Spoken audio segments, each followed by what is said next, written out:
You see, today I'm going to talk to you all about a polymerase chain reaction, commonly known as PCR.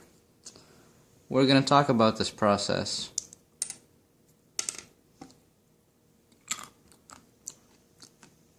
in a nutshell. So, here's Dave's gene, and as I said earlier, my problem is I only have one. And in order to do work on it, I have to have many. So, we're going to go through PCR. Basically, what PCR does is it's a process which will enable me to have multiple copies of this gene.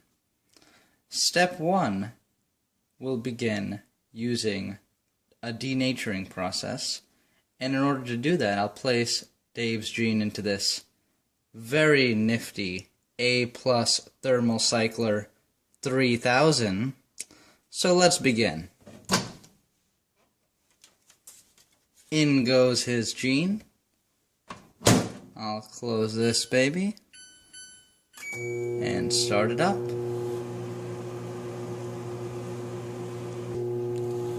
So the reason it's called a thermal cycler is what this machine does is it alternates the temperature, and inside there are primers and polymers that are all just waiting to be done. So it's been a while, and the first step should be complete. Let's check on that right now. Oh, would you look at that? This DNA has been denatured, forming two separate strands of DNA. How interesting. They're not separate strands entirely. It's still the same double helix structure, but it's simply been divided in two. Let's continue with this process and see what happens.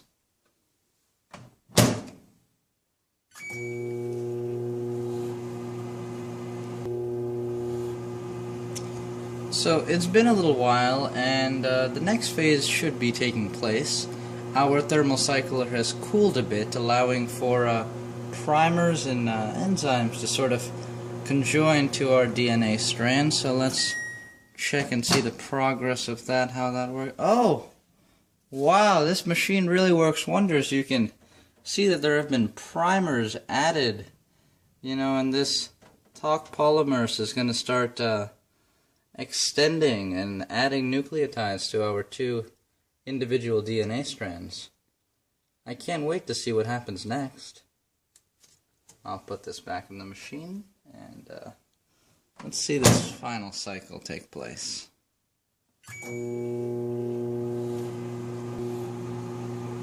So it seems as if our A+ thermal cycler is almost finished with the first cycle of PCR. Oh, it's ended. Let's see what the results are. Oh my. What do we have here? Two separate genes? This is unbelievable. Would you look at that? It seems as if Taq polymers has really done the trick, and after binding with the DNA primers, has managed to extend and add nucleotides to those individual DNA strands. Now, these two are the result of simply one cycle. However, these cycles can happen extremely quickly in these modern machines we have, and after 36 times of a cycle like this, I'll have over 68 million of Dave's genes to experiment and play with. So, this concludes our little PCR explanation. Hope you enjoyed it.